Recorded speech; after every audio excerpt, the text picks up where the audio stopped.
I'm Emma Jean, and I learned early in life that appearances can be deceiving. Growing up in a modest apartment above my parents' small grocery store, I watched them work tirelessly, saving every penny they could. What our neighbors didn't know was that my parents were silent investors in several successful tech startups, teaching me that true wealth doesn't need to announce itself. Remember, Emma, my father would say while counting the day's earnings, money talks, but wealth whispers. I took those words to heart, excelling in finance and economics while working part-time at our store. By 25, I had my MBA and had quietly built my own investment portfolio worth millions. But I kept my success private, preferring to be underestimated rather than invade. That's how I met Michael. It was a rainy Tuesday at the local coffee shop where I often worked on my laptop, managing my investments while appearing to be just another young professional. Michael rushed in, drenched and frantically checking his watch. "The register's card reader is down," the barista announced apologetically. Michael patted his pockets, realizing he'd left his wallet at home. I noticed his expensive but worn briefcase, a gift from someone special, perhaps, and his kind eyes. "I've got it," I said, stepping up to pay. "Oh no, I couldn't," he started to protest. "Consider it karma," I smiled. "Maybe you can return the favor someday." That favor came in the form of dinner the following week. Michael was charming, genuine, and refreshingly down to earth. He worked as a middle manager at Preston Financial, one of the city's largest investment firms. "It's not the most exciting job," he admitted over pasta, "but it's stable." I liked that he wasn't trying to impress me with false bravado. "Stability is underrated," I replied, thinking of my own carefully managed portfolio. What I didn't mention was that I already owned a significant number of shares in Preston Financial. I've been watching the company for months, noting its potential and its problems. The current management was old school, resistant to necessary technological updates that could streamline their operations. Our relationship blossomed naturally. Michael was kind, honest, and treated everyone with respect, from CEO to janitor. After a year of dating, he proposed with his grandmother's ring. "It's not much," he said nervously, "but it's been in the family for generations." "It's perfect," I assured him, meaning it. The ring's value wasn't in its modest diamond, but in its history of love. Then I met his family, and everything changed. Michael's sister, Catherine, worked as a senior analyst at Preston Financial. She'd fast-tracked her way up through office politics and family connections. From our first meeting, she made it clear she found me lacking. "So, what do you do?" she asked during our first family dinner, wine glass dangling from manicured fingers. "I'm a secretary at Rivera Corp," I said, using my cover job.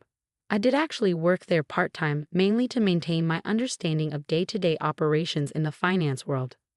"Oh," Catherine exchanged looks with their mother, Eleanor. "How quaint." Michael always did have a soft spot for charity cases. Michael shifted uncomfortably but said nothing. That silence would become a pattern. After we married, Catherine's disdain grew more obvious. She worked at the same Preston Financial branch as Michael, and her comments became more frequent and cutting. "You know," she told Michael loudly at the office Christmas party, "Sandra from accounting is single now. She's a junior partner, Michael. Much more suitable." I maintained my composure, but Michael's lack of defense stung.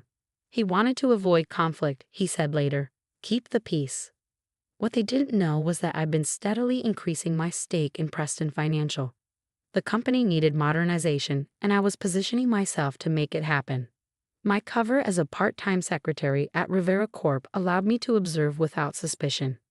Then came the merger announcement. Preston Financial was joining forces with Rivera Corp, where I supposedly worked as a secretary. The move would double the company's market share, if it succeeded. Catherine was ecstatic, seeing an opportunity for advancement. Finally, a chance to show the board what real talent looks like, she bragged at family dinner. Unlike some people who can barely manage a filing cabinet. Eleanor, my mother-in-law, nodded approvingly. "It's important to have ambition, dear. Not everyone is content with mediocrity." Her eyes flickered to me. Michael studied his plate. What they didn't know was that I'd orchestrated the merger through shell companies and careful negotiations. I owned 40% of Rivera Corp, soon to be 40% of the merged Preston Rivera Financial Group. The annual company gala would announce the merger's completion. Catherine insisted on having it at her country club, making sure I knew the usual membership fee. But don't worry, she smiled sweetly. Staff can use the service entrance. The night of the gala arrived. I wore a simple black dress, expensive but understated. Catherine sashayed around in designer silk, introducing Michael to more appropriate women. "Oh, Emma," she called out loudly as I stood alone near the appetizers. The catering staff needed help in the kitchen. I told them you feel right at home there. Laughter rippled through her circle of sycophants. Michael, across the room, pretended to be engrossed in conversation. That's when Mr. Harrison, the CEO of Rivera Corp., walked in. He spotted me immediately. "Mrs. John," he called out warmly. "The woman of the hour." Catherine frowned. "Excuse me?" Mr. Harrison continued, "Everyone, I'd like to introduce our new Chief Financial Officer and major shareholder, Emma Zhang. Without her vision for this merger, none of us would be here tonight." The room fell silent. Catherine's champagne glass slipped from her fingers, shattering on the marble floor. "That's impossible," she stammered. "She's a secretary." "Oh, I did work at Rivera Corp.," I said calmly. "Best way to understand a company is from the ground up. But I've also been one of the largest shareholders in both Preston Financial and Rivera Corp. for the past 3 years. Eleanor's face had turned an interesting shade of purple. But the country club membership. "I've been a member for 5 years, I replied. "I'm on the board, actually. Interesting that we never ran into each other, Catherine." Michael pushed through the crowd, his face a mix of shock and something else. Shame, perhaps. "Emma," he started, "why didn't you tell me?" I met his gaze steadily. Would it have changed anything? Would you have finally stood up to them? Before he could answer, Catherine found her voice. "This is ridiculous. I've worked here for 8 years. I've earned my position." About that, Mr. Harrison interjected. "Mrs. Zhang has brought some concerning documents to our attention. Something about unauthorized trades under client accounts." Catherine's face went from red to white in an instant. "We'll need to discuss this in detail on Monday," he continued. "For now, I suggest you enjoy what might be your last company event." The rest of the evening passed in a blur of shocked faces and hasty congratulations. Eleanor and Catherine left early, claiming headaches. Michael kept trying to catch my eye, but I was busy with actual business discussions. Back at home, the silence was deafening. All this time, Michael finally said, "You let them treat you like that." "Why?" "Because I needed to see who people really were," I replied. "Money changes how people treat you. I wanted to know if I could count on you to stand by me regardless of my bank account." "And did I pass that test?" he asked quietly. I looked at him for a long moment. "What do you think?" The next morning, I headed to my new office early. The weekend security guard did a double take at my upgraded access badge. I was no longer entering through the side entrance as a visiting secretary. My phone had been buzzing nonstop since last night. Dozens of missed calls from Eleanor and Catherine, plus several texts from Michael. "Please come home. We need to talk. I know I messed up. Give me a chance to explain. Emma, I love you. Don't throw away our marriage over this." But I had work to do. The audit team had already gathered in the conference room, armed with the evidence I'd been collecting for months. "Mrs. John," Mr. Harrison greeted me. "Shall we begin?" The evidence against Catherine was damning. She'd been running a sophisticated scheme, making unauthorized trades using client funds, skimming profits, and covering her tracks through manipulated records. The amounts were staggering, over $5 million diverted over 3 years. The clients never noticed because she was careful to target dormant accounts, the head auditor explained. Mostly elderly investors who didn't check their statements regularly. My stomach turned. Elderly investors. A quick check confirmed my suspicion.